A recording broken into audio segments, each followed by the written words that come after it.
সরকার করতে দিচ্ছে। এটা আপনার সাথে আমি এগ্রি করি না, কারণ রানা প্লাজার দুর্ঘটনার পরে মানে বাংলাদেশ রেড ক্রিসেন্ট সোসাইটি যে ভূমিকা রেখেছে, বিশেষ করে আপনি যে 4টি বক্তব্য রাখলেন, রেস্কিউ, রিকভারি, রিহ্যাবিলিটেশন, এবং এই প্রতিটি ক্ষেত্রে বাংলাদেশ রেড ক্রিসেন্ট সোসাইটি তার দায়িত্ব সঠিকভাবে পড়েছে।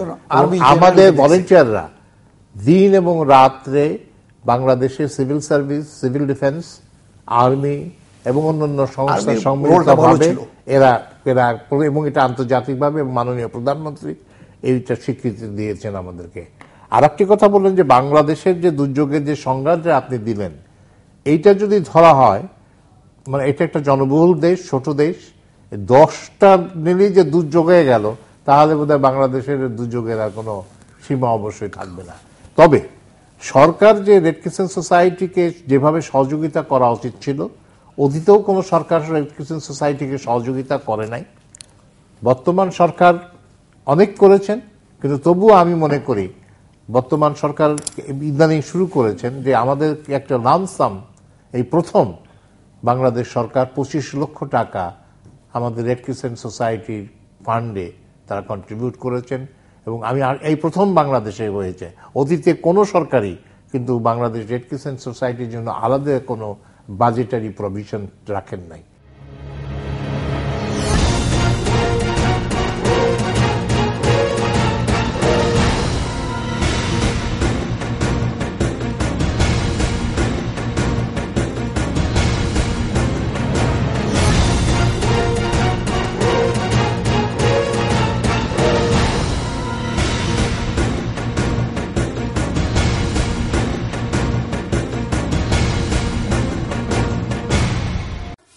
বাংলাদেশের বাইরে পৃথিবীর বিভিন্ন প্রান্তে যেখান থেকে চ্যানেল আই দেখছেন, আপনাদের সকলকে সাদর আমন্ত্রণ তৃতীয় মাত্রা দেখবার জন্য। প্রিয় দর্শক, অবরোধ, হরতাল, নাশকতা, সহিংসতা, একঘেয়েমি আর জেদের মধ্যে যে বাংলাদেশ এবং সেখানে যে নৈরাশ্যকর এবং নৈরাজ্যকর পরিস্থিতি তৈরি হয়েছে, সেখানে খানিকটা সময়ের জন্য হলো বাংলাদেশ ক্রিকেট দলের খেলোয়াড়রা গতকাল অস্ট্রেলিয়াতে বিশ্বকাপের খেলায় পরাজিত করে 15 রানে পরাজিত করে বাংলাদেশের মানুষের মুখে খানিকটা সময়ের জন্য স্বস্তি এবং আনন্দ এনে দিয়েছে।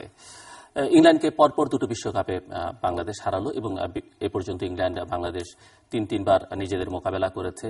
তার মধ্যে বিশ্বকাপে 2বার বাংলাদেশ জিতল এবং একবারের জন্য ইংল্যান্ড পরাজিত হয়েছে। এর মধ্য দিয়ে বাংলাদেশ তার কোয়ার্টার ফাইনালে যাওয়া নিশ্চিত করল। দ্বিতীয়বারের মতো 2007 সালে বাংলাদেশ কোয়ার্টার ফাইনাল খেলেছিল এবং অভিনন্দন বাংলাদেশ ক্রিকেট দলকে, বিশেষ করে রুবেল, মাহমুদুল্লাহ, মুশফিক, মাশরাফি এবং তাসকিনকে। দেশের সর্বশেষ রাজনৈতিক পরিস্থিতি নিয়ে কথা বলবার জন্য এবং সেই সঙ্গে অন্যান্য সংশ্লিষ্ট বিষয় নিয়ে আলোচনা করবার জন্য আমার আজকের অতিথি যারা, চলুন তাদের সঙ্গে পরিচিত হই। আমার বায়ে বসা আছেন রাজনৈতিক পর্যবেক্ষক বিশ্লেষক সালেহ আহমেদ, তারপরে রয়েছেন বাংলাদেশ আওয়ামী লীগ দলীয় সাবেক সংসদ সদস্য এবং বাংলাদেশ যুব মহিলা লীগের সাধারণ সম্পাদক অধ্যাপিকা উকিল। আমার ডানে রয়েছেন কলামিস্ট এবং লিডারশিপ ফাউন্ডেশনের president Sinha M A Saeed, এবং তারপরে রয়েছেন বাংলাদেশ সুপ্রিম কোর্ট বার অ্যাসোসিয়েশনের প্রাক্তন কোষাধ্যক্ষ অ্যাডভোকেট ফাহিমা নাসরিন মুন্নি। স্বাগত আপনাদের চারজনকে স্টুডিওতে। প্রথমে আপনারা যদি বাংলাদেশ দলকে অভিনন্দন জানাতে চান, আপনাদের মতো করে, বা খেলা নিয়ে কোনো কথা বলতে চান, অধ্যাপিকা উকিল, খুব সংক্ষেপে 1 মিনিট করে প্রত্যেকের জন্য এই সময় এই বিষয়ে।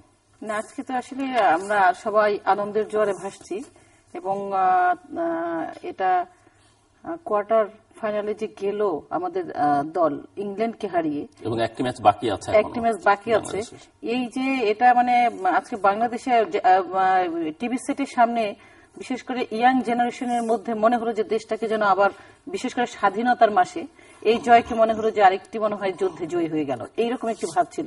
রাস্তাঘাট সবাই যেন কি একটা মহান অর্জন করে ফেলেছে। তো সবাইকে আজকের এই আয়োজন থেকে আমরা আমাদের যে ক্রিকেট যারা খেলেছেন, খেলে যারা এই অর্জনটি এনেছেন, তাদেরকে আমাদের অন্তরের অন্তঃস্থল থেকে আমরা শুভেচ্ছা জানাই এবং তারা ওয়ার্ল্ড কাপ ফাইনাল পর্যন্ত যে জয়ী হবে আমরা সেই প্রার্থনা করছি, সেই শুভাশিস তাদের জন্য জ্ঞাপন করছি। অ্যাডভোকেট ফাহিমা নাসরিন মুন্নি।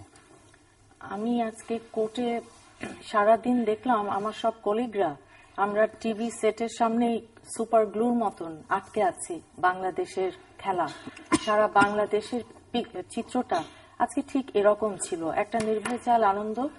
এখানে দলমত রাজনীতি, গুমট দম বন্ধ করা পরিবেশ নেই, স্বস্তির নিঃশ্বাস।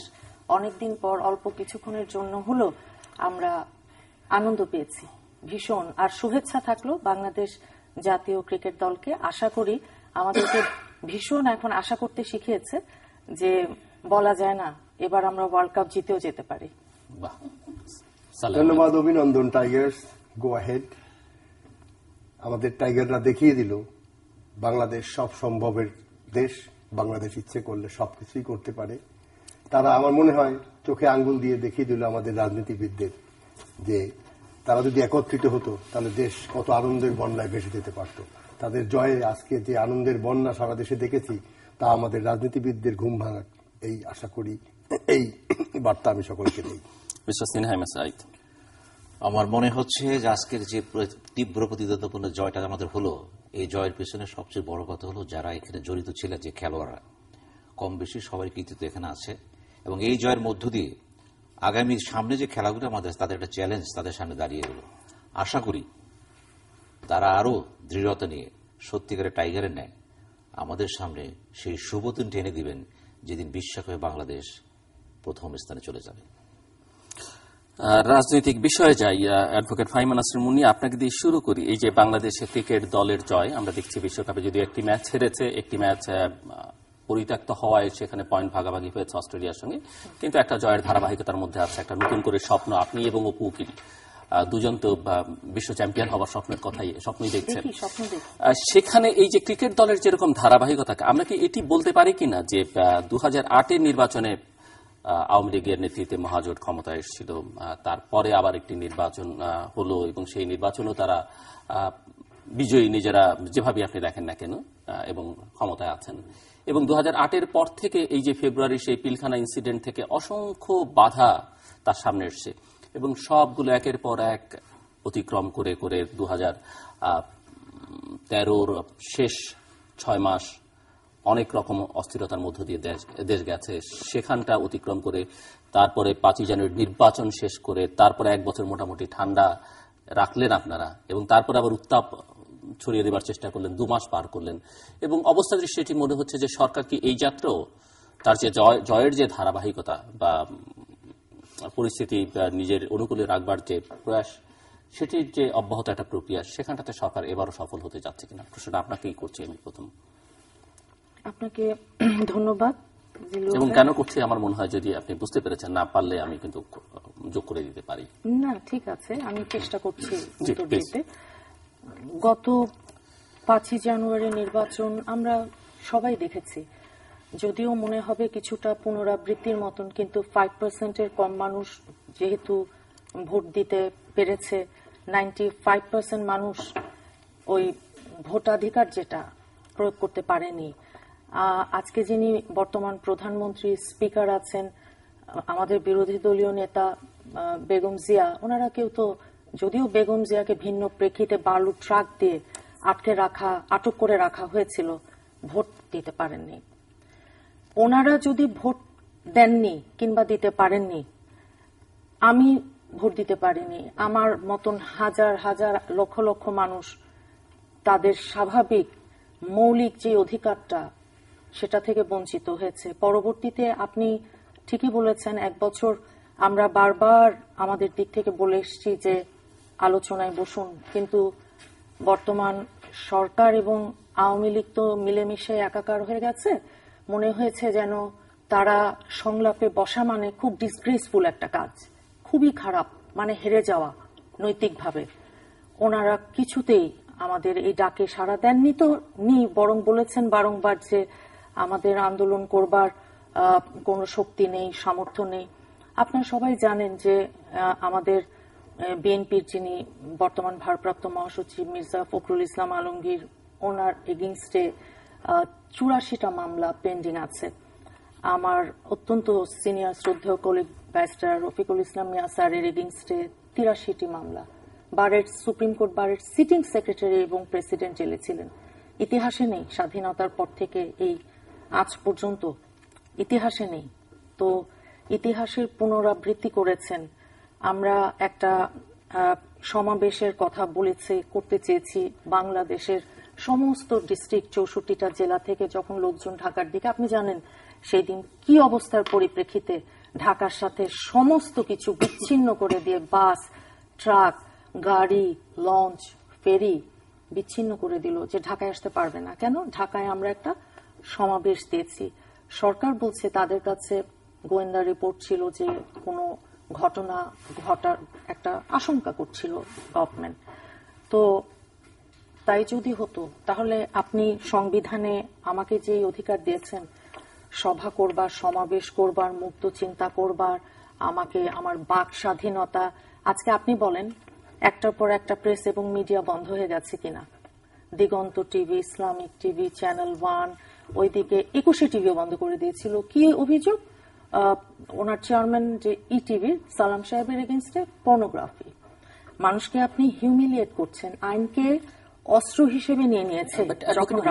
আপনার কথা আরো আমি শুনবো, কিন্তু আমার যেটি প্রশ্ন হচ্ছে যে এই যে 2 মাসের মধ্যে তো মানুষ, প্রতিটি মানুষই জীবন নিয়ে আতঙ্কিত, শিক্ষা ব্যবস্থা, অর্থনীতি সবই বিপর্যস্ত, কিন্তু আপনাদের যে কর্মসূচি সেটিকে ধীরে ধীরে তার কার্যকারিতা হারিয়ে ফেলছে। আমি সে কারণেই আসলে এই যাত্রা যদি সরকার অতিক্রম উতরাতে পারে তাহলে তো সরকার আরো বেশ খানিকটা সময়ের জন্য একটা ভালো ব্রিদিং স্পেস পাবে। এটার উত্তর হচ্ছে, আমি আপনাকে বলি, 5ই জানুয়ারির যখন নির্বাচনটা হয় তখন বর্তমান প্রধানমন্ত্রী শেখ হাসিনা উনি বলেছিলেন যে এটা একটি নিয়ম রক্ষার নির্বাচন। যদি আপনাদের সবার মনে থাকে, আমার মেমোরি যদি আমাকে বিট্রে না করে, নিয়ম রক্ষার নির্বাচন খুব শিগগিরই একটা সবার অংশগ্রহণে, যেহেতু আপনি জানেন যে গত নির্বাচনে শুধু যে বিএনপি আসেনি তা না, আরো 30-35টি নির্বাচন কমিশনের সাথে নিবন্ধিত দল যারা আছে তারাও কেউ ইলেকশনে আসেনি। সবার অংশগ্রহণে একটা গ্রহণযোগ্য সুষ্ঠু একটা নির্বাচন করবার কথা উনি দিয়েছিল। বিং দ্য প্রাইম মিনিস্টার আমাদের দেশের, আমরা তো ওনাকে বিশ্বাস করতে চেয়েছিলাম। উনি আমি বিএনপি করি, বেগম জিয়ার আদর্শে অনুপ্রাণিত, জাতীয়তাবাদের, কিন্তু তার অর্থ তো উনি তো বাংলাদেশের প্রধানমন্ত্রী। এখন আমি তো আশা করতে চাই যে উনি যে সত্যি কথাটা বলেছেন এই কথাটা উনি রাখবেন। উনি রাখেননি। এখান থেকে ফ্রাস্ট্রেশন, আপনি জানেন 35-40% কিংবা তারও বেশি মানুষ বিএনপির মতন একটু বড় দলের, আওয়ামী লীগেরও আছে সমর্থক। এখন এখানে কোটি কোটি মানুষের কথা বলছি, কিন্তু আমি কোটি কোটি মানুষ, একজন দুজন না। এখন এই মানুষগুলোকে আপনি ডিমোরালাইজ করেছেন দিনের পর দিন। আপনি আমাদের হাজার হাজার, এই গত 2 মাসে আমাদের মামলা দিয়েছেন 30,000। আমি তো কোর্টে আছি, 30,000 মামলা দিয়েছেন। এক একজন নেতাকর্মী, লক্ষাধিক নেতাকর্মীকে বাসায় থাকতে পারে। আমি আবার পরে আপনার কাছে আসবো, কিন্তু আমার প্রশ্নের উত্তরটি নেওয়া হয়নি। আপনি আশা করি যে পরের রাউন্ডে দিবেন। কোথাবিক উকিল দেব। অনেকগুলো আসছে, আমি সেখানে একটু পরে আসি। বিশেষ করে উনি গুরুত্ব দিতে চেষ্টা করেছেন যেটা 5 তারিখে যে নির্বাচনটি হলো সেই নির্বাচনটি ঠিক হয়নি, কাজে আরেকটি নির্বাচন দেওয়ার কথা ছিল, এবং এখানে আরেকটি অসত্য তথ্য উপস্থাপন করা হয়েছে। আমি মনে করি এটা জিল্লু ভাই আপনি আছেন, আপনি যেহেতু টকশোর বাংলাদেশে উদ্ভাবক বা টকশোর জনকও আপনাকে বলে যে এখানে টকশোর একটি আইন করা যায় কিনা যে মিথ্যা তথ্য বা উপস্থাপন করলে সেটার জন্য তাকে দায়বদ্ধ থাকতে হবে, এরকম নীতিমালা কিছু একটা করা যায় কিনা। কারণ এই তথ্যগুলো খুবই অপ্রস্তুত করে দেয়, যেমন যারা শুনছেন তাদেরকে এবং আমরাও যারা বসি আমাদেরকে অপ্রস্তুত করে দেয়। যেমন এখানে উনি বললেন যে মাননীয় প্রধানমন্ত্রী বলেছেন যে এটি একটি নিয়ম রক্ষার নির্বাচন, এরপরে নির্বাচনটা করার পরে সকলকে নিয়ে আমি একটা নির্বাচন দেব। এটি উনি যে বলছেন তা শুধু না, আরো কিন্তু বিএনপি মাইন্ডের অনেকেই এসে কথাটা বলেন। কথাটা পার্সিয়ালি ঠিক আছে যে নিয়ম রক্ষার নির্বাচন সেটি প্রধানমন্ত্রী বলেছেন, আওয়ামী লীগের একাধিক নেতা বলেছেন, কিন্তু যেখানে ব্যত্যয়টা ঘটে তখন ওনারা বলেছেন যে আমরা একাদশ সংসদ নির্বাচন নিয়ে এরপরে আলোচনা করব, এই নির্বাচন হয়ে যাবার পরে। না, সেটা একাদশ নির্বাচন নিয়ে আলোচনাও হয়নি, এটি যেমন ঠিক, আবার ওনারা যেমনটা বলছেন যে সরকার একটি নির্বাচন দেবেন, এই কথাটা আসলে বলা হয়নি। আওয়ামী লীগ তখন কখনোই বলেননি যে আরেকটি নির্বাচন আমরা দেব, এই কথাটা বলা হয়েছিল। এটি ওনাদের হয়তো ভুল বোঝা বা ভুল প্রত্যাশা করা, ভালো প্রত্যাশা না। এবং আরেকটি কথা এর সঙ্গে বলেন, সে কথাটি বলেন যে বাইরের থেকে যারা এসেছিলেন তাদের কাছে নাকি প্রতিশ্রুতি দিয়েছে আওয়ামী লীগ, এই কথাটাও কিন্তু বলেন। এটা হচ্ছে মাননীয় প্রধানমন্ত্রী বা আওয়ামী লীগ নেতারা যেটা বলেছেন যে আমাদের সাংবিধানিক বাধ্যবাধকতা আছে নির্বাচনটি করবার জন্য, আমাদের করতে হবে। তারপরে নির্বাচন করবার পরেই বিএনপি জেদ করে নির্বাচনে আসলো না, এখন নির্বাচনটি করতে হলো, নির্বাচন করার পরে আবার বিএনপির জেদ ভাঙানোর জন্য একটি জাতীয় নির্বাচন করতে হবে, এই প্রতিশ্রুতি কে দিতে পারে? এখন আলোচনার কথাটা বলে দেখেন, আলোচনার করবার কথা কিন্তু প্রধানমন্ত্রী নিজেও বলেছেন যে একাদশ নির্বাচনী আলোচনা হবে। আমি আপনার কথা ধরে নিলাম যে আলোচনাটা হতেই পারতো বা আলোচনাটা হতে পারে, কিন্তু আলোচনার যে পরিবেশ, সেই পরিবেশটা কি হলো? আমরা যখন দেখলাম 5 তারিখে নির্বাচনটা হয়ে গেল, হয়ে যাবার পরে এই এক বছরে বিএনপির যে কর্মকাণ্ড তাকে প্রমাণ করে যে বিএনপি চেয়েছে একটি সুস্থ আলোচনার মধ্য দিয়ে একটি গণতান্ত্রিক প্রক্রিয়ায় আরেকটি নির্বাচন দাবি করবার একটি প্রেক্ষাপট তৈরি করা। বিএনপি কি করেছে? বিএনপি 1 বছরে যেটি করেছে, প্রথমেই তারা যে লন্ডন থেকে তারা বাংলাদেশের মহান মুক্তিযুদ্ধ, জাতির পিতা, এই বাংলাদেশের স্বাধীনতা, এই বিষয়গুলোকে, আমাদের যে মৌলিক বেসিক যে আমাদের বিষয়, সেই বিষয়গুলোকে নিয়ে কটাক্ষ করা, তাকে অসম্মান করা, জাতিকে নিয়ে ব্যঙ্গাত্মক করা, এই কাজটি লন্ডনে বসে করা হয়েছে। তারেক জিয়া সরাসরি এই কাজটি করেছেন। এবং তারপরে যেটি করা হলো, আমরা যখন দেখলাম যে জাওয়াহিরি বা নেপাল বা বাংলাদেশ এবং মিয়ানমার এই ভূখণ্ডতে জাওয়াহিরি একটি ডাক দিয়েছিলেন যে সে এখানে আইএস প্রতিষ্ঠা করতে চায়। এই ডাকের কিছুদিন পরেই বিএনপি সেই জঙ্গিদের ফলো করে ভিডিও বার্তার মাধ্যমে এবং পেট্রোল বোমা বা ককটেল এই সমস্ত দাহ্য পদার্থ ব্যবহার করে মানুষ খুনের যে আন্দোলন, সেই আন্দোলনে চলে গেলেন। মানে জনগণকে সম্পৃক্ত করে আন্দোলন, সেই এখানে কথা থাকতে পারে তাদেরকে মিটিং করতে দেওয়া হয় নাই, তাদেরকে মিছিল করতে দেওয়া হয়, যে কথা বললেন। আমি হয়তো কিছু কথার সঙ্গে আমি একমত হলাম যে হয়তো গোয়েন্দা রিপোর্ট ছিল, সেখানে একটি মিটিং করতে বিএনপিকে দেওয়া হয়নি বা সেখানে বাধা দেওয়া হয়েছে। তার মানে কি এই যে সেই জন্য বিএনপি একেবারে হরতাল এবং অবরোধ আরো কিছু সংযোজন করে তারপরে নেতৃত্ব দিয়ে মানুষ খুন করবে, ভিডিওতে নেতৃত্ব। আমি কালকে ইন্টারনেটে, আপনি মনে হয় দেখেছেন, ইন্টারনেটে আমি দেখলাম আমাদের সেই আমানুল্লাহ আমান, যে এরশাদ বিরোধী আন্দোলনের ছাত্র সংগ্রাম পরিষদের রূপরেখা যে নেতা ছিলেন, তিনি এখন বিএনপির নেতা, বড় মাপের নেতা, তিনি ভিডিওতে টেলিফোনে নির্দেশ দিচ্ছেন তার কর্মীকে যে কয়টা গাড়ি পোড়ালা এবং তোমরা পুলিশকে যেভাবে এর আগে অ্যাটাক করা হয়েছে এইভাবে অ্যাটাক করতে পারবা কিনা, সেভাবে করো, তোমাদের জন্য টাকা পাঠিয়েছি, আপনারা দেখবেন ভিডিওতে। এবং বেগম খালেদা জিয়া থেকে শুরু করে গয়েশ্বর রায় সবাই এই নাশকতার ইন্ধনগুলো দিয়েছে, ফোনে দিয়েছে, বিভিন্ন ভাবে দিয়েছে, এগুলো ঘটেছে। আমার কথাটা হচ্ছে যে 5 তারিখে নির্বাচন, সেখানে প্রশ্ন থাকতে পারে, আন্দোলনে জনসম্পৃক্ততা নাই। আমরা বলেছি যে হ্যাঁ বিএনপি তো আন্দোলন করতে পারছে না, এটা আমরা না, এটা জনসাধারণ বলেছে, যেহেতু নেতা কর্মী সম্পৃক্ত হয় নাই, সেখানেও প্রশ্ন থাকতে পারে বা কথা হতে পারে, আলোচনার সুযোগ থাকতে পারে। এখন আমাদের তো মহান মুক্তিযুদ্ধের সময় আমরা দেখেছি যে সেখানে দেশ স্বাধীন করবার জন্য মুক্তিযোদ্ধারা শত্রুর হাত থেকে অস্ত্র নিয়ে যুদ্ধ করে জড়িয়ে আছে। আমি 1 মিনিট, আমি আবার আসবো 1 মিনিট পরে, না আমার কথাটা মানে ইয়েটা উত্তর ঠিক আছে। সিনহা আহমেদ সাঈদ, আসলে ইতিমধ্যেই দুইজন বক্তা যেভাবে কথা বললেন তারা স্পষ্টত দুইটা দিক নিয়ে এসেছেন, ব্যাপারটা তা নয়।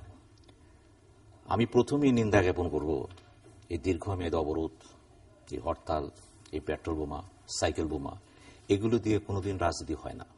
এটা যেই করুক, যদি বিএনপি করে থাকে দায়িত্ব তো তাকে নিতে হবে এবং তাকে বলতে হবে। আপনার মধ্যে সংশয় আছে? এই সংশয়ে বিভিন্ন জায়গায় প্রশ্ন উঠছে। বিএনপি নিজেই বলছে আমি এগুলো করছি না। যিনি করছেন না নিজে বলতেছেন, যদি তিনি করে থাকেন তার উচিত হবে এখান থেকে বেরিয়ে আসা, কারণ রাজনীতির মেইন পুঁজি হচ্ছে জনগণ, আর সেই জনগণকে যদি আপনি মেরে ফেলেন, রাজনীতি কাকে নিয়ে করবেন আপনি? মানুষের ভিতরে খুব দেখা দিয়েছে। কিন্তু এখন প্রশ্ন হচ্ছে অবস্থা কি এভাবেই চলবে? আমি মনে হয় এভাবে চলবে না, কারণ 7ই মার্চ কিছুদিন আগে চলে গেছে আমাদের এখান থেকে। দেখেন 7ই মার্চের স্পিডটা কি ছিল? স্পিডটা ছিল একদিকে আন্দোলন হবে, একদিকে ডায়লগ হবে। বঙ্গবন্ধু কিন্তু একেবারে 23শে মার্চ পর্যন্ত এখানে ডায়লগ করেছেন এবং তিনি স্পষ্ট বলেছেন একটা জাতির ভবিষ্যৎ নির্ধারণ সোজা নয়, আমি চেষ্টা করছি। ইট মিনস তিনি আন্দোলনের কথাও বলেছেন, পাশাপাশি ডায়লগও দিয়েছেন। কেন? প্রেক্ষাপটটা সেরকমই ছিল। আরো অদ্ভুত ঘটনা দেখেন, 1972 সালে 10ই জানুয়ারি বঙ্গবন্ধু যখন বাংলাদেশে আসলেন, রেসকোর্স ময়দানে সেদিন যে সোহরাওয়ার্দী উদ্যানে বিরাট একটা মিটিং হলো, সেখানে তিনি বললেন, ভুট্টো সাহেব আপনি বলেছিলেন কোন রকমের সংযোগ রাখা যায় কিনা, সম্ভব নয়, টুটে গেল, একটা কনফেডারেশন প্রশ্ন সেখানে ছিল। তাহলে দেখা যাচ্ছে বাংলাদেশ স্বাধীন হয়ে গেছে, এরপরও কিন্তু পাকিস্তান কিন্তু আলোচনার দরজাটা খোলা রেখেছিল এবং বঙ্গবন্ধু সেখানে কথা বলেছে, কিন্তু উত্তরটা সে দেয়নি। উত্তরটা সে দিল কোথায় এসে? বাংলাদেশের মাটিতে এসে দিল। এই জিনিসগুলো অর্থ কি? অর্থ হচ্ছে একটাই, যেখানে যুদ্ধ সেখানে আলোচনা লাগবেই। কোন যুদ্ধ পৃথিবীতে থামে নেই আলোচনা ছাড়া। আলোচনা ছাড়া কোনো যুদ্ধ থামতে পারে না, যুদ্ধ এমনি থামে না। যখন বিচ্ছিন্নতাবাদী আন্দোলন হয় সেখানেও কিন্তু কোনো না কোনোভাবে গোয়েন্দা বাহিনীতে আলোচনা করা হয়। ভারত যেমন উত্তর ভারতের কথা চিন্তা করুন, অনেকগুলো বিচ্ছিন্নতা ছিল সেখানে, ভারতের গোয়েন্দা বাহিনী সেখানে বিভিন্ন প্রক্রিয়া আলাপ আলোচনা করেছে। বাংলাদেশেও বিভিন্ন বিচ্ছিন্ন আন্দোলন করা হয়েছে। আমার বক্তব্য হল এই, আলোচনার দরজাকে বন্ধ করা যাবে না, যত কষ্ট হোক। গণতন্ত্রের প্রথম কথাই হচ্ছে আমাকে কথা বলতে দিন। আমি যদি সেই কথা বলেই বন্ধ করে দিই তাহলে তো আমার আগানোর সুযোগ নেই। আমি 5ই ফেব্রুয়ারি জানুয়ারি আগে কি ছিল বা 5ই পরে কি হলো এই বিতর্ক চলবে বাংলাদেশ। কিন্তু একটা স্পষ্ট একটা কথা সত্য, যে প্রধানমন্ত্রী বলেছিলেন এটা একটা সাংবিধানিক প্রক্রিয়া রক্ষা করার জন্য আমার করতে হচ্ছে এটা। এই কথা কিন্তু এরশাদ সাহেব বলেছিলেন, এই কথা কিন্তু খালেদা জিয়াও বলেছিলেন 1996-এ, যে আমাদের নিয়ম রক্ষার। কিন্তু এইখানে কিন্তু একটা কথা স্পষ্ট বলেছিলেন যে আলোচনা হয় একাদশ সংসদে আলোচনা হতে পারে, অন রেকর্ড। এটা বলা হয়েছিল, বিভিন্ন বলা হয় অন রেকর্ড। মন্ত্রীরা বলেছেন, প্রধানমন্ত্রী নিজেও ইঙ্গিত দিয়েছেন, কথা বলেছেন। এখন যে ব্যাপারটা দাঁড়িয়েছে, আমি যদি মনে করেন সরকার যদি চালাচ্ছেন, নিঃসন্দেহে তার সুযোগ সুবিধা বেশি। ব্যাপারটা জানেন কি, সরকারের সাথে জনগণের সম্পর্ক হচ্ছে ভার্টিক্যাল, হরাইজন্টাল না। কিন্তু তো ভার্টিক্যাল পাওয়ারের সাথে হরাইজন্টাল কখনো পারে না। কিন্তু এই ব্যাপারে সরকারকে ভাবতে হবে যে গণতান্ত্রিক প্রক্রিয়া কিভাবে আগাইতে পারি, এই কথা তাকেই বলতে হবে, আলোচনা উদ্যোগ তাকেই নিতে হবে। আমি বলছি না বিএনপির সমস্ত দাবিগুলো বা অন্যান্য যারা বলছেন এটা ঠিক নয়। যেমন আপনি বললেন সন্ত্রাস কারা করছে, দেখুন সেদিন মোজাহিদ হোসেন সেলিম কমিউনিস্ট পার্টির জন্মদিন ছিল বোধহয়, জন্মবার্ষিকী, তিনি বলেছেন এটার পেছনে আছে কে, আমেরিকা, যুক্তরাষ্ট্রকে দায়ী করেছেন তিনি। তো ওরা কিন্তু বলে না এটা বিএনপি করতেছে। সুতরাং আমরা জানি না কারা করতেছে, এটা যেই করে থাক, যে প্রেক্ষাপট থেকে সবচেয়ে বড় কথা হচ্ছে কমিউনিস্টরা স্বাভাবিকভাবে যুক্তরাষ্ট্রকে সবকিছু দায়ী করবে। কমিউনিস্টরা যদি করে থাকে, কমিউনিস্টরা তো মাঝে মাঝে সরকারকে সমর্থন করে, অনেক কিছুই করে তারা। কমিউনিস্টদের কাজই তো, কমিউনিস্টরা জন্মিত হয়েছে যুক্তরাষ্ট্র দায়ী করার জন্য, বিএনপিকে সমর্থন করে, এবং তারা কিছু থাকবে। এখন দেখেন বিভিন্ন দেশের রাষ্ট্রদূতরা দেখা করতেছেন, কথা বলতেছেন, সবাই বলতেছেন অবরোধ বন্ধ করুন। তারা বেগম জিয়ার সাথে দেখা করেছেন, বাইরে এসে বললেন যে অবরোধ এটা বন্ধ করা উচিত। প্রধানমন্ত্রীর সাথে দেখা করতেছেন, পররাষ্ট্রমন্ত্রীর সাথে কথা বলতেছেন। আমি কিন্তু এই কথাগুলো গুরুত্ব দিচ্ছি না, কারণ বন্ধ করার কথা কিন্তু বলেন, ওনারা কিন্তু এক লাইনে অনেকগুলো কথা বলেন, অনেকগুলি কথা, আলোচনার কথা বলেন, ইনক্লুসিভ ইলেকশনের কথা বলেন, অনেক কিছু বলে তারা। সহিংসতা বন্ধের কথা বলেন, সকল পক্ষকে সহিংসতা বন্ধ করতে হবে। সকল, যেমন জাতিসংঘের মহাসচিবের কথা বলেন, উনি যেভাবে মাঝে মাঝে স্টেটমেন্ট দেন সেগুলো তো মনে হচ্ছে ধরি মাছ নাসি পানি। এবং জাতিসংঘ তার ক্লাব, এটা রাষ্ট্র না। তো আপনি তো কবিতার বই লিখেছেন না জাতিসংঘ নিয়ে? হ্যাঁ, জাতিসংঘ বিরাট একটা কবিতা বই লিখেছি আমি, এবং এটা অ্যাওয়ার্ড পেয়েছে, 8টা অ্যাওয়ার্ড পেয়েছি। জাতিসংঘের মহাসচিব সেটাকে করছেন, এন্ডোর্স করেছেন। এবং প্রশ্ন হচ্ছে এটাই যে জাতিসংঘ নিয়ে বেশি চিন্তা করার দরকার নেই। আমার কাছে গুরুত্বপূর্ণ কথা জানেন, আমি বিভিন্ন টকশোতে জোর দিয়ে বলি। আপনার গুরুত্বপূর্ণ কথা আমি পরে শুনি। আচ্ছা, আহমেদ, মনে রাখবেন আপনি গুরুত্বপূর্ণ কথা। ধন্যবাদ চ্যানেল আই তৃতীয় মাত্রার অগণিত দর্শক শ্রোতা সকলকে বিজয়ের মাসের বিজয়ের শুভেচ্ছা। রাজায় রাজায় যুদ্ধ করে উলুখাগড়ার প্রাণ যায়, সেই ক্লাস 2তে পড়েছিলাম। আমরা আজকে উলুখাগড়া। এখানে যে আলোচনা হলো, সে আলোচনা প্রতিদিন যত আলোচনা হয়, প্রতিদিন নিউজ পেপার খুললে যা দেখি, তাতে হতোদ্যম হওয়া ছাড়া, হতাশ হওয়া ছাড়া অন্য আর কিছু নেই। আমি তীব্র প্রতিবাদ জানাই এই রাজনৈতিক অচলাবস্থার জন্য যেই রাজনৈতিক দল এবং যেই রাজনীতিকরা দায়ী। আমি তীব্র প্রতিবাদ জানাই তাদের এগেইনস্টে, যাদের জন্য আজকে কোমলমতি শিশুদের আজকে 3 মাস চলছে, এখন পর্যন্ত স্কুল শুরু হয় নাই, তা কেউ পরীক্ষা দিতে পারছে না। মানে চারদিক থেকে বাংলাদেশকে যেই একটা অচল অবস্থার মধ্যে সৃষ্টি করেছে, একটা সংকটাপন্ন অবস্থার মধ্যে ফেলে দিয়েছে। এক নির্বাচন এবং সংলাপ, নির্বাচন এবং সংলাপ। অথচ এটা কে না জানে, এটার জন্য তো বিশেষজ্ঞ হওয়ার দরকার নাই যে একটি নির্বাচনই এই সমস্যার সমাধান না, একটি সংলাপই এই সমস্যার সমাধান না। বর্তমানে সমস্যা যে জায়গায় এসে কনসেন্ট্রেট করেছে, আপনার এখানে আমি এর আগে যে এপিসোডে ছিলাম, এই সংলাপ ছাড়া কোনো উপায় আছে? আছে, আমি বলবো নিশ্চয়ই আছে। সংলাপ ছাড়া কোনো উপায় নাই, মানে উপায় আছে এই অবস্থার থেকে বের হওয়ার। সেটা আপনার সেখানে বলেছিলাম যেই অবরোধ এবং যেই হরতাল, যেই ধ্বংসাত্মক কর্মসূচি শুরু হয়েছিল, তার কয়েকদিনের মধ্যে যে উত্তাপ যখন সৃষ্টি হয়েছে, একটা কিছু হবে। বাংলার মানুষ আমরা আশাবাদী, আমরা স্বপ্ন দেখতে ভালোবাসি, আমরা আশা করতে ভালোবাসি। আশা করব কার কাছে? যার হাতে ক্ষমতা তার কাছে। আমরা তো আশা নিয়ে তাকিয়েছিলাম, কিন্তু আশা নিয়ে তাকিয়ে থাকতে থাকতে আশা এখন দুরাহত। এখন টানেলে শেষ মাথাও আলো নেই। এখন যে অবস্থায় আমি এসে গেছি, এই অবস্থায় নতুন করে ভাবনার সময় এসে গেছে। আমি পরশুদিন রাতে একটি টেলিভিশন শোতে, টক শোতে আপনি টেলিফোনে ছিলেন, শুনছিলাম আপনি আওয়ামী লীগের নির্বাচনী অঙ্গীকার স্মরণ করে দিচ্ছেন একটি ধারা, এখানে অধ্যাপিকা উপকূল আছে, যদি এই রাউন্ডে আপনি একটু ধন্যবাদ। আমি সেটা নিয়ে এসেছি, আমি জানতাম আপনি সেরকম করে আমাকে ধরতে পারেন, এবং আমি আজকে আলোচনায় সেটাই আমার আলোচিত মুখ্য বিষয় হবে, যেটা বলছেন 2014 this is that election manifesto, which is the which could be the basics of the solution of the present stalemate situation. এটাই হতে পারে বর্তমান অচল অবস্থার কি আছে সেখানে। আমি বলি আপনাকে, এই যে আপনার বিএনপি যে অবরোধ, বোমা, হরতাল, আওয়ামী লীগ বলছে, এই অবস্থাটা আমি জাস্ট এটা যাওয়ার আগে এটুকু যদি না বলি তাহলে এটার পরিপূর্ণতা পাবে না। এই যে বোমাবাজি, এই যে আতঙ্ক, এই যে হত্যা, গুম, সন্ত্রাস, এর ফার্স্ট বেনিফিশিয়ারি কে? দেশে যদি এই অচল অবস্থা এটা চলতে থাকে, এর ফার্স্ট বেনিফিশিয়ারি কে? আমি বহু মানুষকে জিজ্ঞেস করেছি, এটার ফার্স্ট বেনিফিশিয়ারি হচ্ছে সরকার। সরকার সমস্ত কিছুকে ডাইভার্ট, সরকারের অন্য কোনো কার্যক্রম নিয়ে গত 3 মাসে আর কোনো কথা নেই, কোনো আলোচনা নেই, কোনো কিছু নেই। আপনি কি ইঙ্গিত করছেন সরকার এগুলো করছে? আমি বলছি না, আমি বলছি কে বেনিফিশিয়ারি। আমি তো বলছি যে এই যে হত্যা, খুন, মানে আমি একটা স্ট্যাটাস দিয়েছিলাম, এরা কারা? এই যে হত্যা, গুম, পেট্রোল বোমা, মলটভ ককটেল, প্রধানমন্ত্রী বলেছেন, আপনার গুম, এই যে গুপ্ত হত্যা, এই যে অপহরণ, এই যে একটা ত্রাসের রাজ্যে পরিণত হয়েছে বাংলাদেশ। এই বাংলাদেশের স্বপ্ন তো আমরা দেখি নাই। বঙ্গবন্ধুতে এই সোনার বাংলা দেখেন নাই আমাদেরকে। এই সোনার বাংলা হঠাৎ করে এগুলি কেন আসলো? এটা কে আনলো?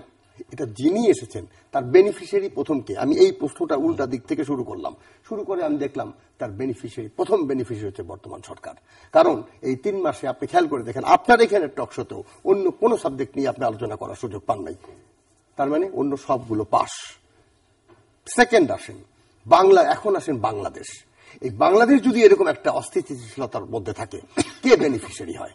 আমরা কে না জানি। বাংলাদেশকে অস্থিতিশীল করতে কারা কারা, এই যে আপনি মুজাহিদুল ইসলাম সেলিম সাহেবের কথা বলেছেন, এগুলোর জন্য তো আজকাল এগুলো আমাদের গ্রামের চায়ের দোকানের ওরাও জানে, আমরা এখানে তারাও জানে এগুলির বেনিফিশিয়ারি কে। আমাদেরকে এরকম অস্থির রাখতে পারলে আমরা গত ফার্স্ট কোয়ার্টারে সেলিম সাহেবের সঙ্গে একমত না না না ওনারা যেই তাকে কথা বলেন, আমি যেই ওনারা যেই তাকে কথা বলেন, আমি ওই তাকে কথা বলেন, আমি স্পষ্ট কথা বলতে চাই।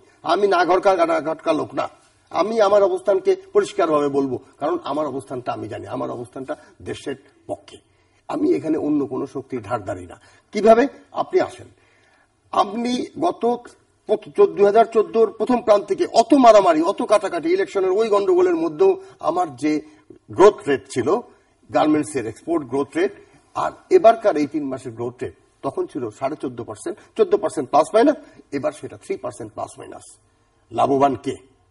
আমার এই অস্থিতিশীলতার জন্য আমার এই 9%, এই যে 10% কার ঘরে চলে গেছে? দিচ্ছি আপনাকে আবার পরে অধ্যাপিকা উপকূল অনেকগুলো কথা এবং আপনাকে আমি এক জায়গায় থামিয়ে দিচ্ছিলাম, সেখান থেকে যদি শুরু করেন। এবং সেইটা তো আমি আসলে শেষ পর্যন্ত সরকার কি চাইছে, এটি বড় প্রশ্ন। সরকার কি চাইছে? সরকার দেশের কল্যাণ, দেশের শান্তি শৃঙ্খলা, এই ব্যাপারে সরকার কতটা সজাগ আছে, সচেতন আছে?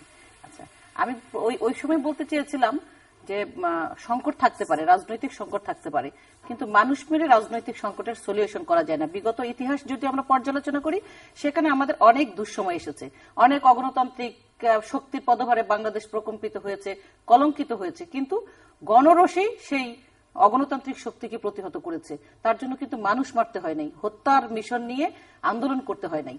তো এখানেও যদি বিএনপির আন্দোলন করবার জন্য তাদের গণতান্ত্রিক ধারায় করত, তাহলে এই যে সংলাপই বলেন যে এই প্রসঙ্গটি আরো বেশি সাবলীল হতো। এখন মানুষ মারার কারণে এই বিএনপির এখন চরিত্রটা পাল্টে গিয়ে একটি জঙ্গি সংগঠনে পরিণত হয়েছে।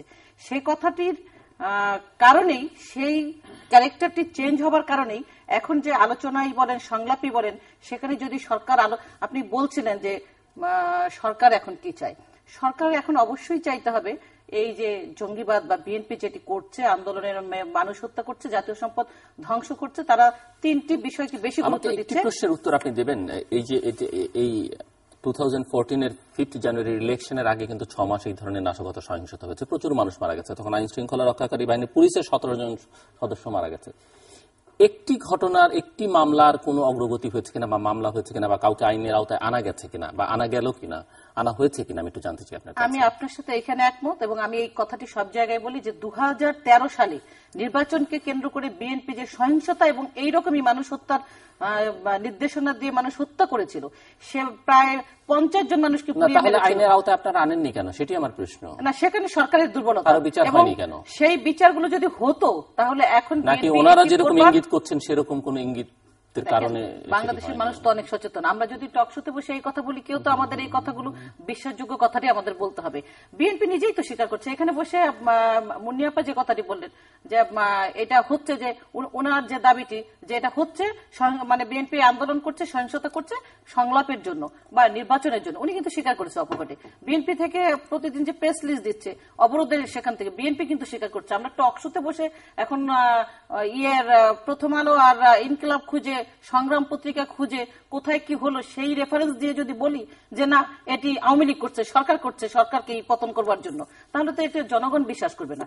আমাদের বলতে হবে বিএনপি করছে, এই বিএনপি কে নির্বাচনের জন্যই বা বিএনপি তাদের সংলাপের জন্য করছে। এখন এই করাটাকে কিভাবে থামানো যায়? প্রথমত আপনি যেটি বলেছেন যে একটি সংলাপ, সিনহা ভাই বলেছেন যে আলোচনা হওয়া দরকার, যুদ্ধ যেখানে যুদ্ধ হয় সেখানে আলোচনা করে যুদ্ধ শান্তি হয়, সব ঠিক আছে, কিন্তু এটা কিন্তু যুদ্ধ না, রাজনৈতিক যুদ্ধ না।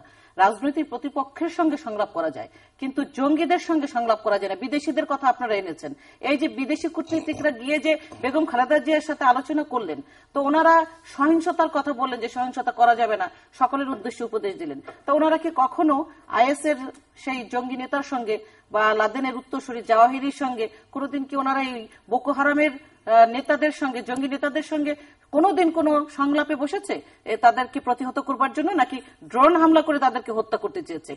আপনি ভারতের উদাহরণ টেনেছেন। ভারতে নেহেরু গান্ধীর সময় তো এরকম ঘটেছিল। কমিউনিস্ট পার্টির রণদ্বীপের নেতৃত্বে সেদিন এইরকম জ্বালাও পোড়াও, মানুষ হত্যা, জাতীয় সম্পদ ধ্বংস, শিক্ষাখাত ধ্বংসের মিশনে নেমেছিল। তখন নেহেরু গান্ধী কি বলেছিলেন? বলেছিলেন যে আমার রাজনৈতিক বিরোধীদের সাথে হলে আমি সংলাপে প্রতিনিয়ত বসতে প্রস্তুত আছে, কিন্তু যারা মানুষ হত্যার মিশন নিয়ে নেমেছে, জঙ্গিবাদ, তাদের সঙ্গে আমি সংলাপে বসবো না। এবং তিনি কি করেছিলেন? তিনি সেটাকে কঠোর হস্তে দমন করেছিলেন, সামরিক বাহিনী দিয়ে, পুলিশ প্রশাসন দিয়ে, এবং জনগণকে একত্রিত করতে তাদেরকে রুখে দিয়েছিলেন। তা আমাদের প্রেক্ষাপটটা আজকে এইরকম।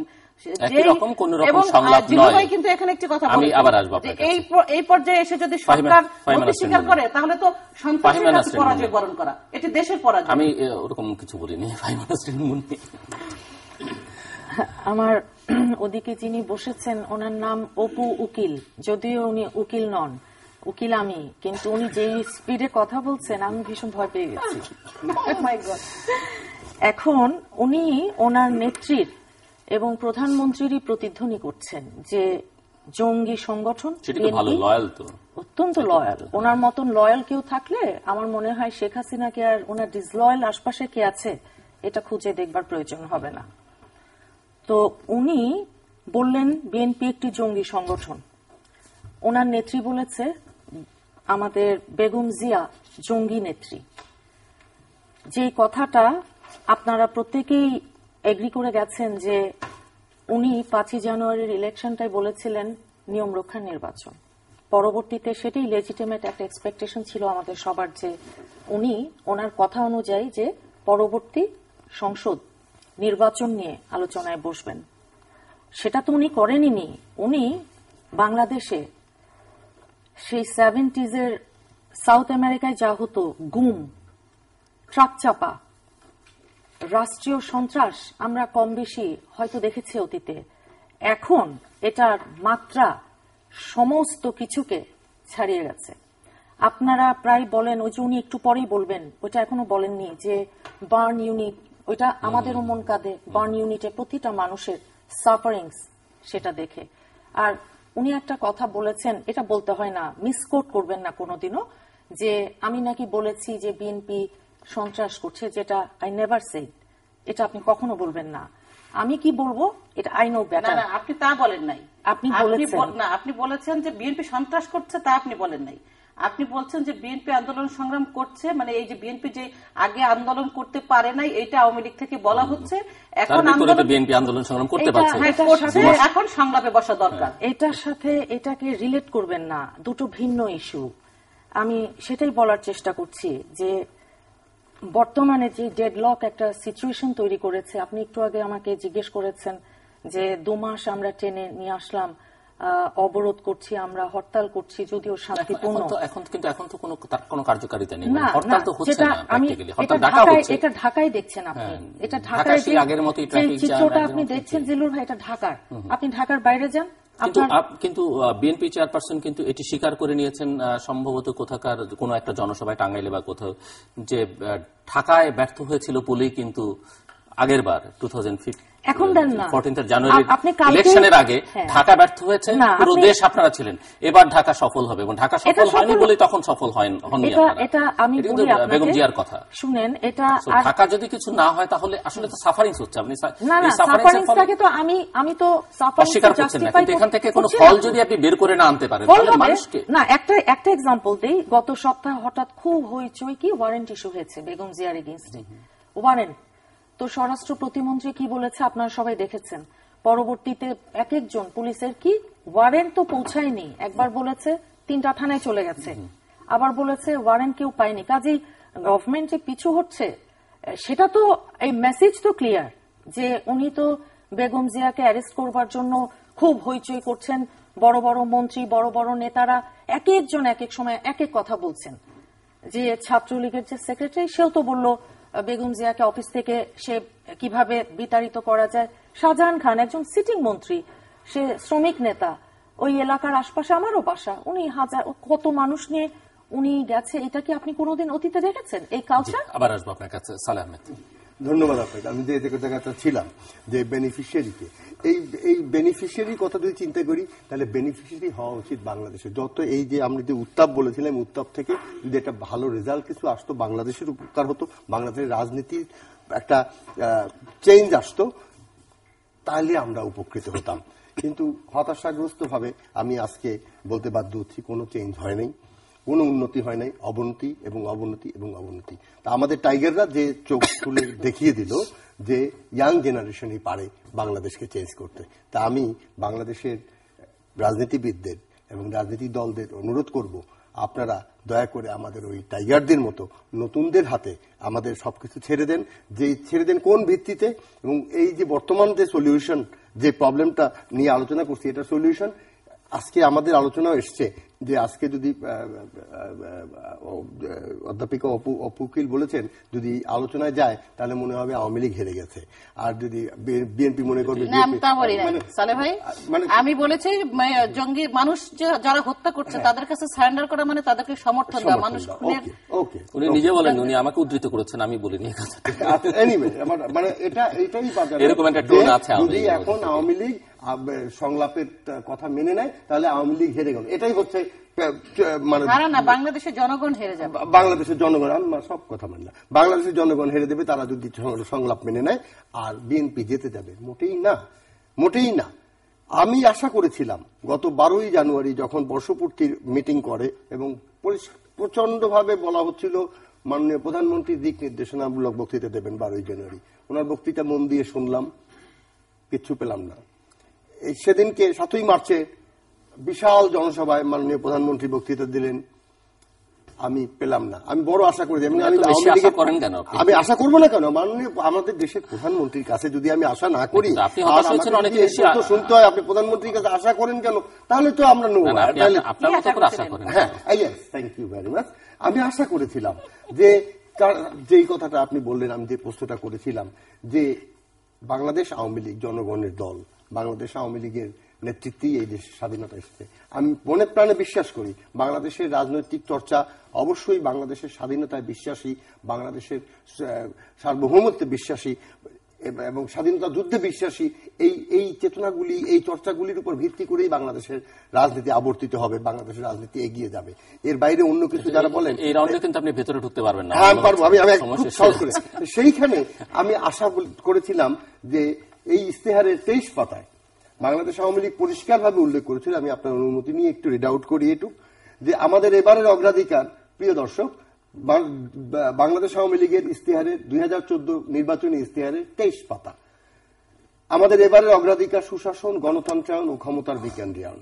এটার 1.1, 1.2, 1.3 তে উনি বলেছেন শান্তি এবং স্থিতিশীলতা 1.1, 1.2 সংবিধান এবং সংসদ, যেটা হচ্ছে মূল। বিএনপি যে 7 দফা দাবি দিয়েছে, সেই 7 দফা না বলে যদি এটা বলতো যে সংবিধান সুরক্ষা, গণতন্ত্র ও গণতান্ত্রিক প্রতিষ্ঠানগুলিকে আরো সুদৃঢ় ভিত্তির উপর সুপ্রতিষ্ঠিত করা হবে এবং সংসদকে কার্যকর করতে প্রয়োজনীয় ব্যবস্থা নেওয়া হবে, এটা ছিল বাংলাদেশ আওয়ামী লীগের নির্বাচনী অঙ্গীকার এবং অগ্রাধিকার প্রাপ্ত। And third, the most important, জাতীয় ঐক্যমত। গণতান্ত্রিক প্রক্রিয়াকে সমুন্নত ও নিরবচ্ছিন্ন উন্নয়ন নিশ্চিত করার মতো মৌলিক প্রশ্নে সব রাজনৈতিক দল, আওয়ামী লীগ সরতে পারবে না, সব রাজনৈতিক দল, শ্রেণী ও পেশাজীবী সংগঠন ও সিভিল সমাজ সহ দলমত নির্বিশেষে জাতীয় ঐক্যমত গড়ে তোলার উদ্যোগ গ্রহণ করা হয়নি। আমরা কি গত 1 বছরে একটা উদ্যোগ দেখেছি? ধন্যবাদ, আপনাকে ভালো কথা বলেছেন আপনি। আমার মনে হয় পৃথিবীতে যদি একটা প্রতিযোগিতা করা হয় যে দলীয় কর্মসূচি ম্যানিফেস্টো যারা লেখেন এদেরকে একটা আন্তর্জাতিক মানে পুরস্কার দেওয়া হবে। এক্ষেত্রে বাংলাদেশের সব দল প্রতিযোগিতা করবে এবং সেখানে সবাই টাইগার হয়ে যাবে। কিন্তু কাজে এই কর্মসূচি, বাংলাদেশের সংবিধানকে বলা হচ্ছে পৃথিবীর one of the best constitution of the world, কিন্তু সেই সংবিধানও কিন্তু আমাদেরকে সেইভাবে সেফগার্ড করতে পারেনি। মূল কথাটা হচ্ছে, দেখেন, গতকাল সোহরাব হোসেন একটা লেখা লিখেছেন প্রথম আলোতে।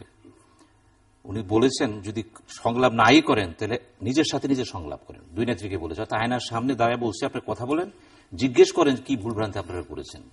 এই প্রেক্ষাপটে কেন আসলো বাংলাদেশ? কেন একজন সাংবাদিককে বলতে হচ্ছে দুই নেত্রীকে অন্তত নিজের চেহারার সাথে আয়নার সামনে দাঁড়ায় কথা বলেন? ঘটনা হচ্ছে কলিঙ্গ যুদ্ধের সময় সম্রাট অশোক যখন যুদ্ধক্ষেত্রে গেলেন, দেখলেন সেখানে 1.5 লক্ষ সৈন্যের লাশ পড়ে আছে, আরো প্রায় 1 লাখ সৈন্য যেখানে তার আত্মীয় স্বজন বন্ধু বান্ধব অনেকে ছিলেন তারা কাটটাচ্ছে ধ্বংসের মধ্যে। এটা দেখে অশোকের মনে খুব নাড়া দিল সে, এবং তিনি বৌদ্ধ ধর্ম গ্রহণ করলেন। বৌদ্ধ ধর্ম গ্রহণ করার পরে যে অশোকের টর্চার চেম্বার ছিল, যে অশোক ছিল সবচেয়ে নির্যাতনকারী লোক, বৌদ্ধ ধর্ম গ্রহণ করার পরে তিনি একটা মানসিক পরিবর্তন ঘটল এবং তিনি ঘোষণা দিলেন, আজ থেকে আমার প্রজার আমার সন্তান। লক্ষ্য করুন, প্রজার আমার সন্তান। গৌতম বুদ্ধ, তার কাছে মাঝে মাঝে একটা লোক আসতে জিজ্ঞেস করতো বুদ্ধর কাছে, তার অনেক প্রাপ্তি ছিল, যেহেতু বুদ্ধর কাছে আসছে, একদিন রাগ করে অনেক গালিগালাজ করলো, তারা বললো যে তুই থাক, আমি চলে যাই। আবার ঘুরে আসছে, আমি তোর কাছে কোনোদিন আসবো না। যখন চলে যাচ্ছে তখন গৌতম বুদ্ধ বলল, একটু দাঁড়াও, তুমি এতক্ষণ আমাকে যে গালিগুলি দিলা আমি তোমাকে সব ফিরিয়ে দিলাম। লক্ষ্য করুন আলোচনার মানে আর্ট অফ নেগোসিয়েশন ডায়লগ দেখেন। গৌতম বুদ্ধ গালি দেয়নি, কিন্তু বলল তুমি আমাকে যে গালিগুলি দিলা আমি তোমাকে সব ফিরিয়ে দিলাম। অর্থাৎ তিনি তাকে বুঝিয়ে দিল যে আমি বুদ্ধই, তুমি যা তুমি তাই। এখন বর্তমান সংকটের যদি চিন্তা করেন, আমি যেটা মনে করি বারবার বিভিন্ন টক শোতে বলি, এটা এই সংকট থাকবে না। অপু উকিল বলেছেন সুন্দরভাবে, যদি রাজনীতি সংকট হয়, কিন্তু আওয়ামী লীগ বলছে রাজনীতি সংকট নয়, এটা হচ্ছে সন্ত্রাস। এখন প্রধান কথা হলো যে স্বীকৃতি দিতে হবে। আমি আগাচ্ছি। প্রথম বুঝতে হবে সংকটটা কি, রাজনীতি নাকি সন্ত্রাস। সন্ত্রাসটা কখন আসলো, কিভাবে আসলো? এমন কোন সময় আসলো রাজনীতি দুয়ারগুলো বন্ধ হয়ে গেল সব? যদি দুয়ার বন্ধ না হয়ে থাকে সন্ত্রাস তো আসার কথা না।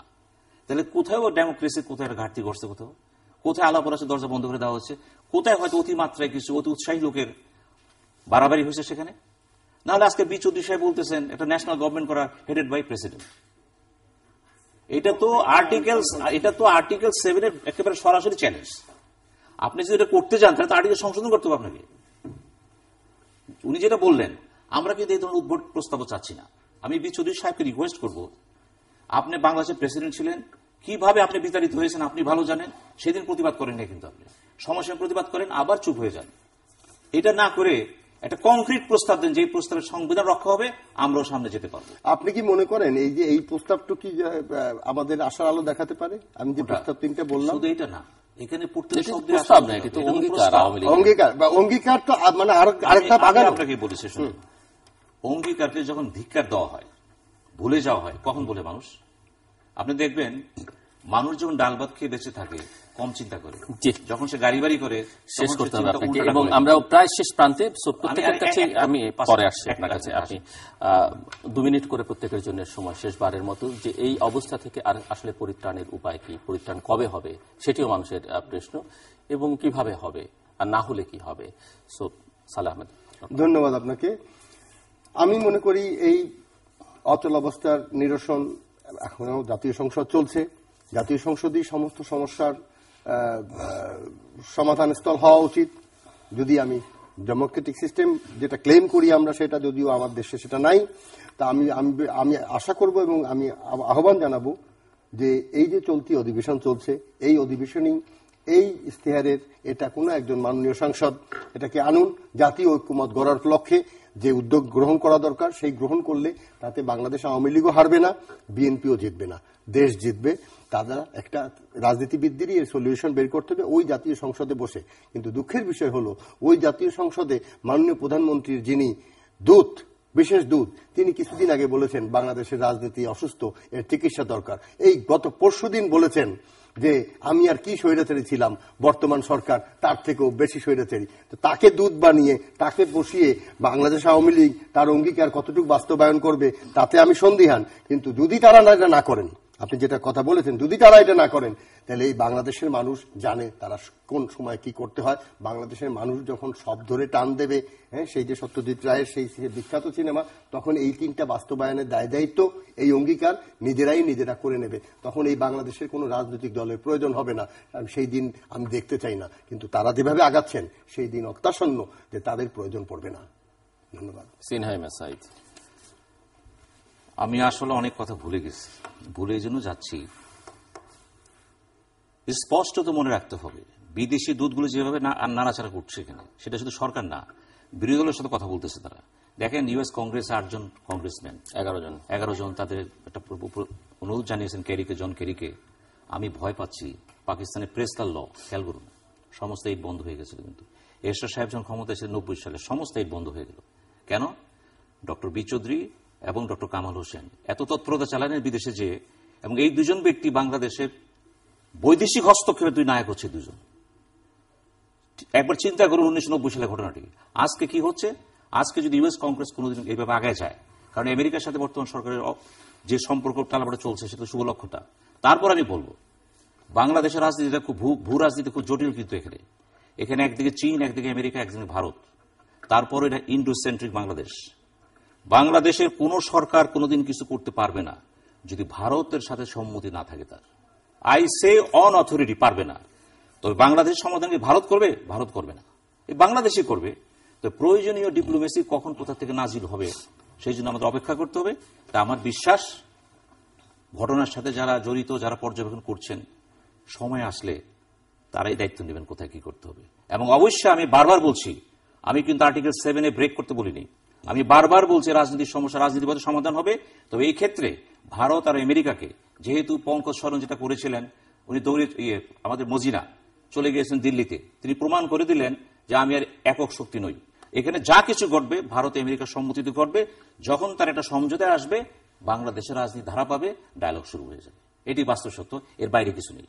অ্যাডভোকেট ফাহমি নাসরিন, বর্তমানে যে ইস্যুটাকে আওয়ামী লীগ বারবার জঙ্গি কিংবা সন্ত্রাস বা এগুলো বলবার চেষ্টা করছে, এটি পিওর এবং সিম্পলি একটা রাজনৈতিক ইস্যু।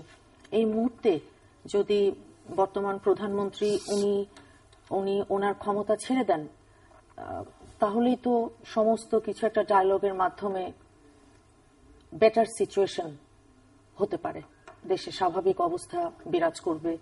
ওনাকে তো স্টেপ ডাউন করতে হবে, ওনার যেই আশ্বাস সেটা অনুযায়ী। এখন গায়ের জোরে আপনারা আছেন, হাসতেও পারেন, জোর করেও পারেন, কিংবা 3 বার হাসতে পারেন।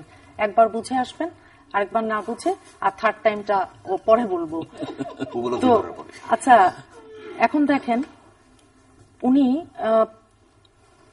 তারেক জিয়াকে নিয়ে একটি মন্তব্য করেছেন ওনার বক্তব্যে। তারেক রহমান, ওনারা এই সরকার বর্তমান অনেক আমাদের এখানকার যারা বড় সুনাগরিক, দায়িত্বশীল নাগরিক, ওনাদের বিভিন্ন বক্তব্য আছে। আইন, আদালত, আইনের শাসন, আমরা আমাদের প্রত্যেকের একটা পার্সপেক্টিভ আছে, চিন্তা চেতনায় আমরা যা দেখছি, আমরা যা শিখছি, আগে কোনদিন দেখিনি যে কিভাবে এখন আপনি মানবাধিকারের কথা বলেন, কিভাবে আইন শাসনের কথা বলেন, কিভাবে আপনি এখন বাক স্বাধীনতার কথা বলছেন, কোন জায়গায় আজকে দাঁড়িয়ে আছে আপনার চিন্তার স্বাধীনতা। কারণ আপনাকে তো প্রত্যেকটা মুহূর্তে সম্পাদক পরিষদের থ্রেডটাও আপনাকে মাথায় রাখতে হবে পত্রিকার, যে যেখানে কথা আছে তার মধ্যেও দুই একজন কথা বলেছে, কিন্তু কনসার্নটাই আমি নেব, বাকিটা না। এখন তারেক রহমানের এগেইনস্টে ওই যে ওনারা মামলা করে প্রমাণ করতে পারেনি, তারপরও আপনারা মেনে নেন যে উনি নেতা, পলিটিক্যাল নেতা। এখন সেটা বয়স কিংবা আপনার ওই এক একটা, এখন ওবামা তো কোন বয়সে যুক্তরাষ্ট্রের প্রেসিডেন্ট হয়েছে সেটা আপনারা জানেন, ফ্রেশ ব্লাড, নতুন প্রজন্ম, সবই ঠিক আছে। একটাই কথা, বর্তমান প্রধানমন্ত্রী যদি কালকে উনি পদত্যাগ করেন, তাহলে এর পরবর্তীতে সাথে সাথে একটা ডায়ালগের মাধ্যমে এই অচলাবস্থা নিরসন, এই বৃহৎ দুটি রাজনৈতিক দল তাদের একজন আরেকজনকে ডিপ্রাইভ করে, কিংবা বুকে সাহস থাকলে রেফারেন্ডাম দিন না। সরকারের যদি বুকে ওই তো রিপিল করে দিয়েছেন, তো এখন যে সংবিধানটা, এটা তো আপনি কোথায় রাখবেন সেটা তো আপনারা বিচার করবেন, আমি না। কারণ আমার যে জায়গায় রাইট, জনসাধারণ, একজন সাধারণ নাগরিক হিসেবে, যে আজকে আপনি রেফারেন্ডাম দিয়ে আপনি একটা স্টাডি এমনি নর্মাল বিভিন্ন পত্র পত্রিকায় যেভাবে করে 99% মানুষ নির্বাচন চায়, আপনি 9টা সিটও তো এখন পাবেন না আওয়ামী লীগ। ধন্যবাদ। অধ্যাপিকা পুকিল, দেখেন ওনার যে কথার মধ্যে দিয়ে এটা ছেড়ে যে প্রধানমন্ত্রী উনি ক্ষমতা ছেড়ে দেওয়ার আহ্বান জানাচ্ছেন, তার মানেটা কি? আজকে সজীব ওয়াজেদ জয়কে যে অপহরণ করবার জন্য পরিকল্পনা, সেই জাসাসের ভাইস প্রেসিডেন্টকে দিয়া, এবং এখানে যে মাননীয় প্রধানমন্ত্রীকে হত্যা করবার পরিকল্পনা, এই সমস্ত কিছুর টার্গেট তো একটা, জননেত্রী শেখ হাসিনাকে ক্ষমতা থেকে বিতাড়িত করে বিএনপির ক্ষমতায় যেতে হবে। ক্ষমতায় যাবার জন্য তারা মানুষ হত্যা করছে। কিন্তু কেন? বিএনপি ক্ষমতায় গিয়ে কি করেছে বাংলাদেশের জন্য? 2001 থেকে 2005 পর্যন্ত কি করেছেন বাংলাদেশের জন্য, যে আবার জননেত্রী শেখ হাসিনা লাশের উপর দিয়ে তাকে ক্ষমতা থেকে নামিয়ে জোর করে ক্ষমতায় যেতে হবে? বাংলাদেশের মানুষ কি আপনাদের চায়? যদি চাইতো 5টা সিটি কর্পোরেশন হয়েছিল, আপনারা জিতেছিলেন, কেন আসলেন না নির্বাচনে? তাহলে তো আজকে এই টকশোতে দাঁড়িয়ে মাননীয় প্রধানমন্ত্রীকে ক্ষমতা ছাড়ার কথা বলতে হতো না। জনগণ আপনাদের রায় দিলে ক্ষমতায় যেতেন। কেন যান নাই জানেন? নির্বাচনে যায় নাই, পাকিস্তানের আইএসআই এর পরামর্শে ইসে যায় না, নির্বাচনে যায় না। কেন যায় নাই? নির্বাচনে যায় না এই কারণে যে বাংলাদেশের ক্ষমতার কেন্দ্র বিন্দুকে ওই ইরাক সিরিয়ার মতো জঙ্গি রাষ্ট্রে পরিণত করবার জন্য, এবং ক্ষমতা নির্বাচনে যায় নাই এই কারণে যে নির্বাচনে গেলে জনতার ভোট পাবে না। কারণ অতীত বাংলাদেশের মানুষ এখনো বলে নাই, এবং যত দিন যাচ্ছে আজকে তথ্য প্রযুক্তির যুগে কি করেছে বিএনপি বাংলাদেশকে নিয়ে, সেই ষড়যন্ত্র উদ্ঘাটিত হচ্ছে বাংলাদেশ থেকে না, দেশের বাইরে থেকে, প্রতিনিয়ত, প্রতিটি মুহূর্ত। আমি একটু ইসের কথা বলতে চাই, সালেহ ভাইয়ের কথা। সালেহ ভাই যে নির্বাচনী ইশতেহারের 3টি বিষয় তুলে ধরেছেন, অত্যন্ত সুন্দর 3টি বিষয় আপনি তুলে ধরেছেন, কিন্তু বিষয়টাকে আপনি ঘুলিয়ে ফেলেছেন। নির্বাচনী ইশতেহারে আছে সরকারের যে কর্মপরিকল্পনাগুলো, সেই কর্মপরিকল্পনাগুলো বাস্তবায়নের ক্ষেত্রে জাতীয় ঐক্য গড়ে সকলের মতামত নিয়ে এগিয়ে যাওয়া। এখানে কিন্তু বলা হয় নাই কেউ সন্ত্রাসী করলো, মানুষ পুড়িয়ে মারলো, জঙ্গি রাষ্ট্রে পরিণত করলো, তাদেরকে নিয়ে জাতীয় ঐক্য তৈরি করবার জন্য বলা হচ্ছে একটি গণতান্ত্রিক রাষ্ট্রের উন্নয়নের জন্য। ইশতেহারে যেটি বলা আছে উন্নয়ন অগ্রগতির পরিকল্পনা, সেখানে বলা হয়েছে সকলকে নিয়ে করা, এবং সেটি করেছে বলেই কিন্তু বাংলাদেশ আজ এগিয়ে গেছে সমস্ত জায়গায়।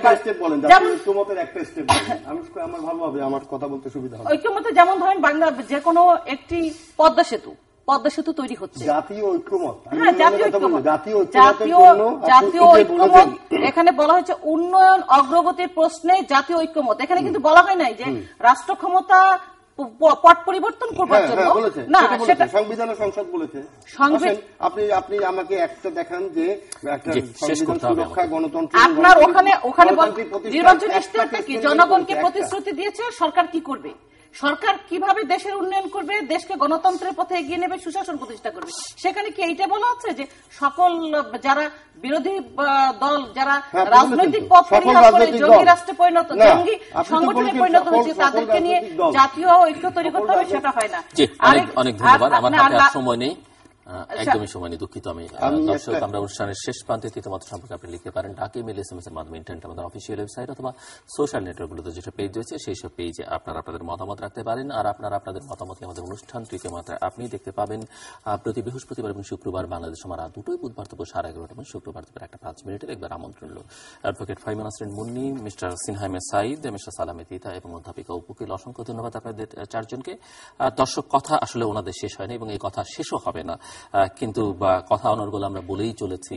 অসংখ্য মানুষ আলোচনা করছেন, মতামত দিচ্ছেন, যাদের কর্ণকুহরে সেটি প্রবেশ করা দরকার সেটি করছে বলে মনে হয় না, ফলে কোনো সমাধানও হচ্ছে না।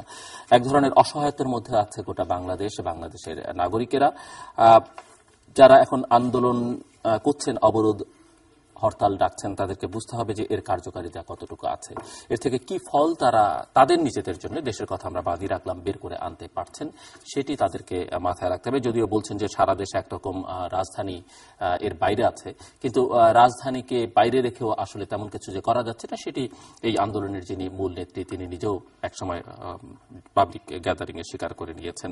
কাজেই দেশের স্বার্থে, দেশের মানুষের স্বার্থে তাদের বিবেচনা করা দরকার যে তারা আসলে কোন পথে হাঁটবেন। তাদের দাবির যৌক্তিকতা আছে কি আছে না সেই প্রসঙ্গে আমি যাচ্ছি না, নিশ্চয়ই এটি যারা অনুষ্ঠান দেখছেন বাংলাদেশের জনগণ বিবেচনা করবে। অন্যদিকে সরকার যারা দেশ পরিচালনা করছেন তারা যে পরিস্থিতিকে নিয়ন্ত্রণ করতে পারছেন সেটি তাদের কথাবার্তা এখন মনে হয় না, কারণ প্রধানমন্ত্রী নিজেই বলেছেন 1,25,000 কোটি টাকা গত 2 মাসে ক্ষতি হয়েছে, কেউ কেউ এটি প্রায় 2 লক্ষ কোটি টাকা ক্ষতি হয়েছে, এ কথাও এই হিসেবও দিচ্ছেন এবং এই হিসেব বাড়তেই থাকবে। হয়তো রাজধানী মনে হচ্ছে সবকিছু স্বাভাবিক আছে, কিন্তু দেশ যে স্বাভাবিক নেই সেটি অর্থমন্ত্রীর কথাই বোঝা যায়, যিনি বলেছেন যে 1971-এর চাইতেও পরিস্থিতিটা এখন খারাপ। বর্তমান সরকারের অর্থমন্ত্রী কথা বলেছেন এবং মানুষ স্বস্তি চায়, শান্তি চায়, নিরাপত্তা চায় জীবনে, এটি দেওয়ার দায়িত্ব হচ্ছে সরকারের। সেটি দিতে না পারলে সরকারকে ব্যর্থই বলবে জনগণ এবং জনগণের আস্থা সরকার কতটা অর্জন করতে পারছে বা আস্থা যেটুকু ছিল সেটুকু কতটুকু অবশিষ্ট আছে সেটি কিন্তু সরকার বিবেচনা করে দেখতে পারে এবং সেখানে তার কৌশল কি হবে, তিনি সংলাপের পথে হাঁটবেন না দমনপীড়ন কিংবা প্রশাসনিক পদক্ষেপের মধ্য দিয়ে পরিস্থিতি নিয়ন্ত্রণ করবে তার ব্যাপার। কিন্তু জনগণ স্বস্তি চায়, নিরাপত্তা চায়, অর্থনীতি যেভাবে এগিয়ে যাচ্ছিল সেভাবে এগুক সেটি চায় এবং সেখানে কোনো ব্যত্যয় ঘটলে দায়ভার প্রধানত সরকারকে দিতে হবে, কারণ ক্ষমতায় আছেন, রাষ্ট্র পরিচালনার দায়িত্ব এখন তারা নিজেরা নিয়েছেন বা জনগণ তাদেরকে দিয়েছে, যেভাবেই তারা বলতে চান না কেন। দর্শক, আমাদের সঙ্গে থাকবার জন্য অসংখ্য ধন্যবাদ, আপনাদের সবার জন্য শুভকামনা।